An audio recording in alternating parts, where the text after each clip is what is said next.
there's, I would assume, 4 copies of Bloodstained Mire. There are.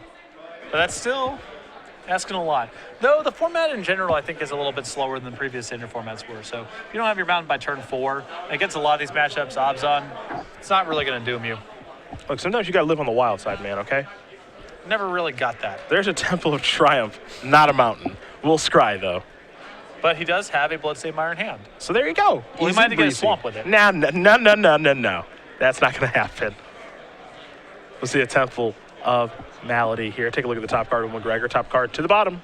Back to Schulz we'll go.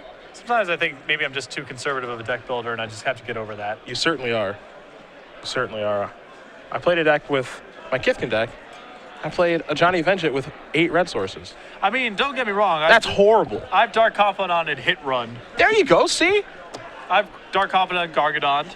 I didn't know you went that way. I knew Antonino DeRosa did. I didn't know if you did as well. I sort of tangentially worked on that deck. I discouraged the Gargadon, but whatever.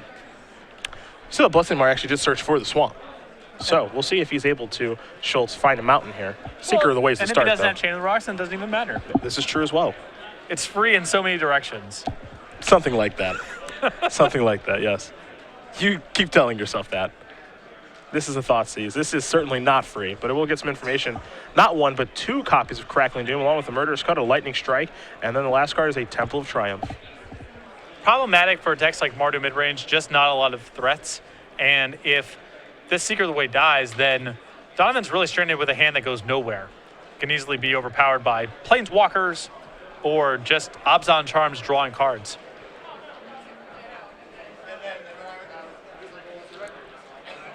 I'm trying to figure out what McGregor probably takes here. The selections are tough. This all feels like 6 of one, half dozen of the other. Probably take a Crackling Doom because it deals damage. Yeah, Crackling Doom is so good. It's not like you can cut him off of a removal spell since his hand's 4 removal spells. Yeah, so yeah. Take the one that's best in sort of a broad stroke sense. There's a Sands of Citadel before passing the turn back over to Schulz. Schulz will draw a card. Another copy of Secret Wave is what he's found. Take a look at the top card here with Scribe, Temple of Triumph. That one stays pretty quickly. In for 2 we go. McGregor's going to go down to 16. Second Seeker on the way, and that'll be Schultz's turn. It's a great draw for Donovan. His hand needed 1 more threat, and one that he's able to play on curve and now have 3 removal spells at the ready, all of which played very well with Seeker. If Pat just commits to playing something large on his own turn. Currently doing the Bile Blight check. Yeah, I was trying to do the same thing. Yeah, they're in the sideboard. That makes sense. So they're clear for takeoff, are those Seekers. We don't live in a world with main deck Bile Blights really just yet, but I think we might be getting there. I mean, in Mono Black aggro. Well, I'm not sure we want to get to that deck. No, we don't. Windswept Heath. We'll put McGregor down to 15. Time to search up either a forest or a plains. It'll be a forest. McGregor's got a spell to cast in just a moment. We'll see how he wants to sequence the spells, knowing that the first handful of creatures are going to die. So I think how Pat needs to measure this game is spending these turns removing creatures because he doesn't want to have his turn get removed by a removal spell and then take a bunch of damage. So this turn, I think it's got to be Hero's Downfall instead of casting, say, Anafenza. So Anafenza produces nothing. Means he takes 6 points of damage, plus 2 from the Crackling Doom. So I'd rather just cast a Hero's Downfall, I think. When you see McGregor's hand, he does have Anafenza, does have Hero's Downfall. He's just going to pass the turn back, so you know the removal spell's here at the ready.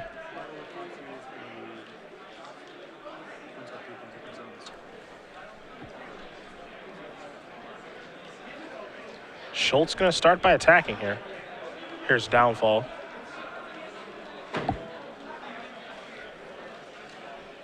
Going to target the Seeker here. Might be time for Schulz to consider cashing in this Lightning Strike for an extra point of damage. I think that's what he's thinking. He's probably not doing anything else, so. It's actually kind of a 2-deal-4 in a weird way. Yeah. I mean, this is not a great use of resources or a turn, but I think this Lightning Strike isn't going to do very much else. It's a strange Flame Rift-esque card there. But puts McGregor down to 9 in combination with the Seeker of the Way. Also gains Schulz some life, so he's up to 22. But Pat still has to figure out a way to maneuver through all this removal. Fleecemate line in his hand has gotten slightly better now that the Lightning Strike is down. And if he's drawn a Thoughtseize, this might be a turn where he can start getting through a little bit of it, at least. Well, he has drawn a Thoughtseize. I think that's another Crackling Doom. Yep. So that's tough. 2 Dooms and a cut. So he's going to take another Doom. That card is a nightmare to play against. Jeez, this is really the first time we've seen Mardu on the Open Crackling Doom Series. is the real deal. Yeah, that card is just a nightmare to play against. If you're playing these mid-range decks, forget about it. I mean, against mono red, it's not going to be that effective of a tool. But when your deck is Anafenzas and Fleece Mane Lions, it is really good. I think if you're McGregor, he's just going to pass the turn back and not play anything. I almost feel like you have to cast something that turn. Maybe I'm wrong. Ooh, Chain to the Rocks. Well, that's awkward. You called that. As if on cue. Yep.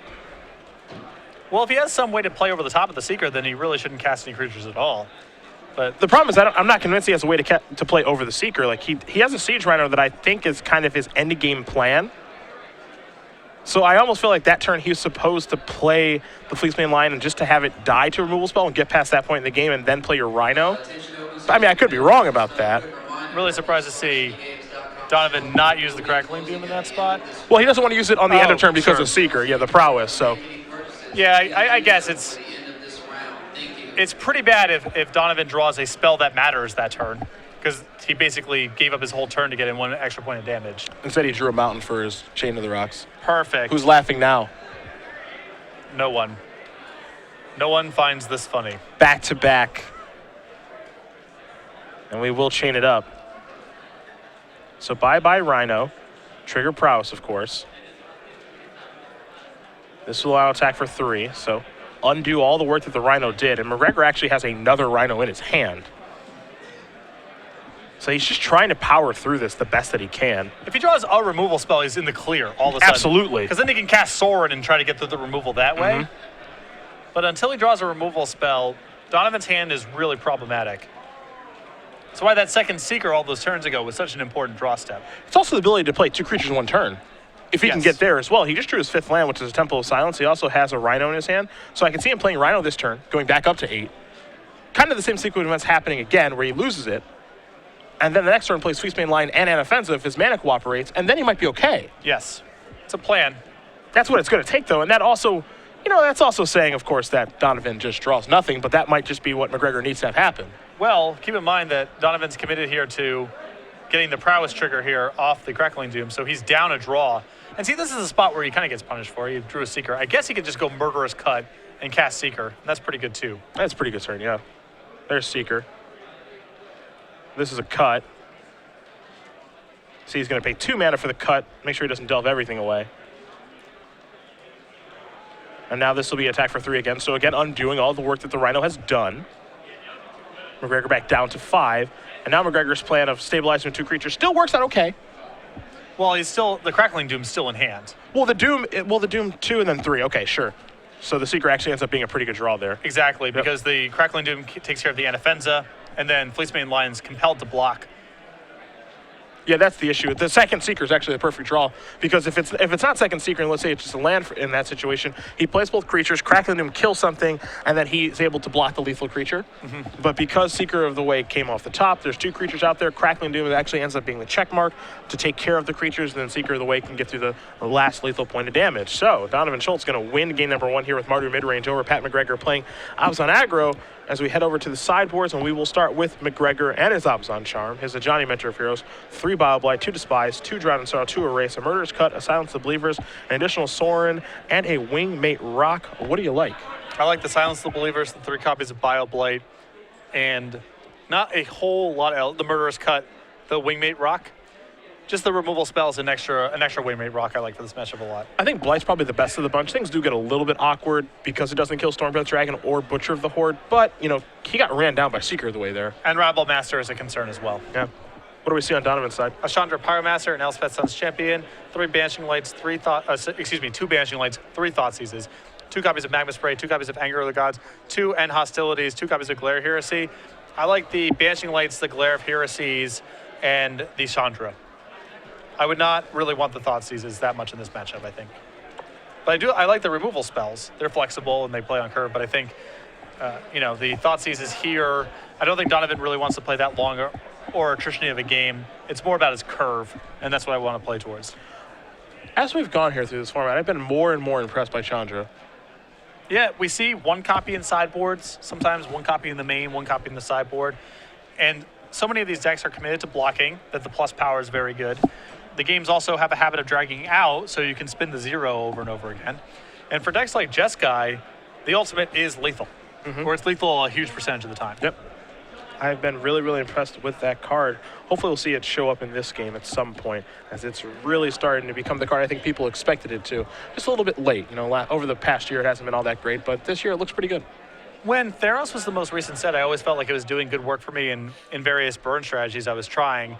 It is tough to keep the board stable enough to protect it, but against decks like Abzan that don't really start doing anything until turn 3, turn 4, they certainly don't mount an offensive very quickly. They don't have a lot of haste or any haste at all. Chandra can do a lot of work. Very quickly, we will talk about our 2014 schedule. Well, the rest of the dates, of course, as we are in Minneapolis here, third one down. It's weird to say that we don't have a lot of 2014 left, even though we do have a lot of shows left. We have a show, I think, every weekend until Christmas weekend. Yeah, very, very close. We're going to go to Oakland next weekend. After that, Columbus, Grand Prix, New Jersey. Then we'll go to the Open Series in Richmond. Enjoy your weekend off. Woohoo, Rutgers, MSU. Yeah, that's really going to be something. Along with us going to Atlanta after that. And then I'll take my weekend off when we go to Portland. I will not watch anything involving Purdue athletics because that's embarrassing. And then we will go to Seattle for our Invitational. And then Roanoke. It is kind of nice to have that Portland-Seattle slant. I don't have to get in an airplane for a couple weeks. That'll be great. We don't go to the Pacific Northwest that often. It's beautiful up there, and I'm excited. Well, it won't be beautiful then, most likely. You guys, it doesn't really get snow up there, right? Well, we don't. A little bit.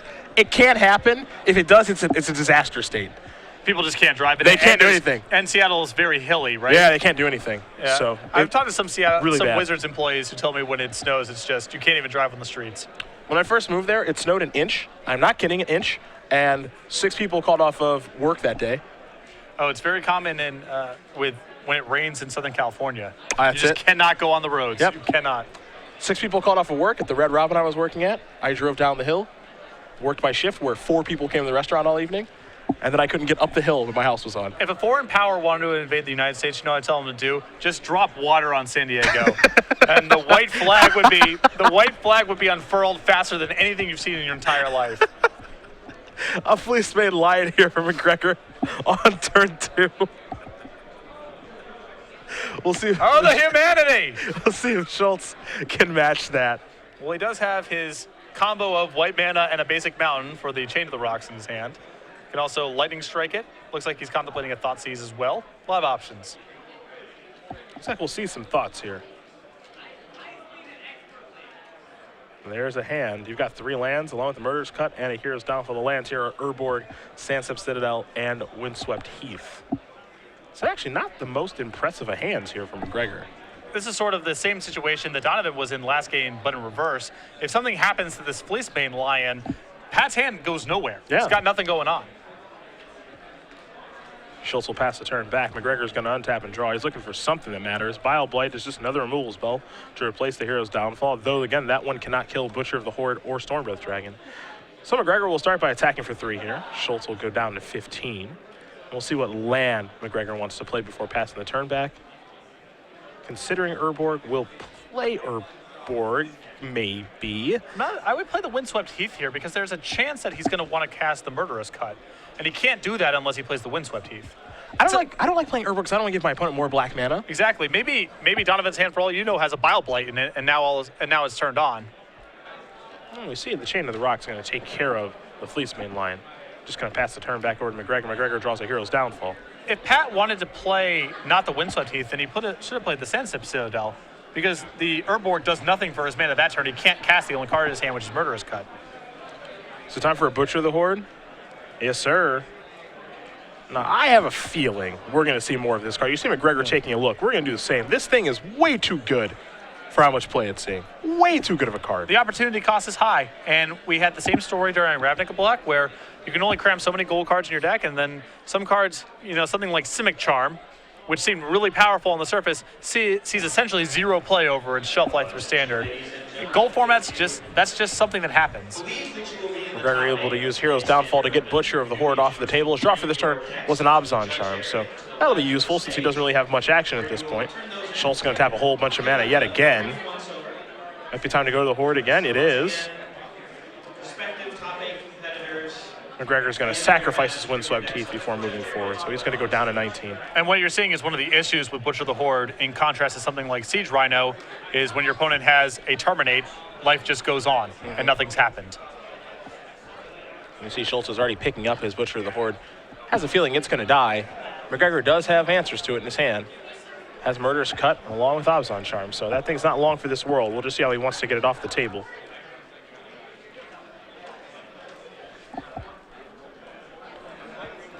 Here's 3 mana. It looks like he's going to start with Abzan Charm, just drawing 2 cards, paying 2 life to do so. So circling back from a couple turns ago, I think the reason that Pat played the Herb board there was to ensure that he could bioplay in case Donovan had a Rabble Master. All right, makes sense. Makes sense. I'm still not sure it's worth it at the end of the day, but that is a reason. Here's the cut. Now the door is open here for McGregor if he's able to draw a relevant creature. He'll untap and take a draw. Another copy of Herborg. Oh, nice. The second Herborg, which I complimented quite a bit. I like it in his deck, but this is, of course, where you see the cost. Indeed. How about a third Butcher of the Horde? One of these will stick. McGregor will draw a card. Rakshasa Death Dealer is what he's found. Part of the charm of playing Abzan aggro is your threats are so durable. But when you're playing against a deck with Crackling Doom, none of them feel safe. Yeah, and that's what makes Crackling Doom such a fantastic card, is Schulz is going to draw a card. It's a mountain that he's found.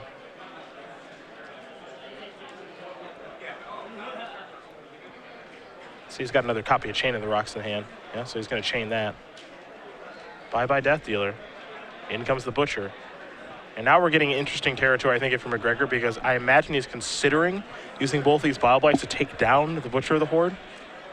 How many shots from this Butcher are you going to take before you do it? If you are going to do it next turn, if you don't draw a removal spell, then you should probably just do it now. It's a real decision to make. It's tough. I'm not saying it's not, but I feel like at Pat's life total, he probably can't afford to take another hit next turn if he draws nothing. And if that's the case, his odds of drawing a removal spell next turn are low enough that he just do this now. Not sure if he took the damage on that hit or not. Abzan Charm is the draw. Make sure that our life totals are correct, because it looked like he was deciding, okay, I'll take 5 and then killed end of turn, but we'll get confirmation on where the life totals are at, as his draw this turn was an Abzan Charm. Pass it back over to Schulz. And it looks like he double Bile Blighted before damage. Yeah. So sitting at 17. Crackling Doom was the draw for Schulz, so he'll just pass the turn back. And hey, drawing Abzan Charm is a reason to keep your life total high, I guess you could say. Absolutely. I think for McGregor, he drew 2 lands off that Abzan Charm, and now he's drawing a copy of Wingmate Rock. Strange game between these two players. There's a Windswept Heath. And of course, with Wingmate Rock, you don't just want to play it. Correct. Though, yeah. If you're playing around removal spells, then, well, the thing that you play to set up raid, if you ever draw it somewhere down the line, will die to the same removal spell you're playing around now. And that was like the most reluctant, like, I guess I'll cast this. I know it's going to die Wingmate Rock ever, but I'm never going to be able to get to satisfy the raid clause. So, yeah, here this is, and it's going to get doomed probably. So, another shoulder shrug, and all right, I guess we're just kind of through this phase of the game. McGregor takes 2 in the exchange.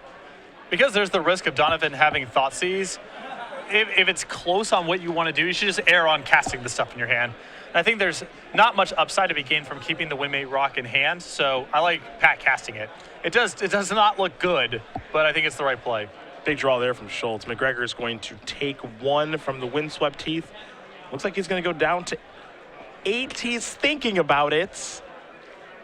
It does get a land out of his deck, but it also knocks him into range of dying to the Stormbreath Dragon.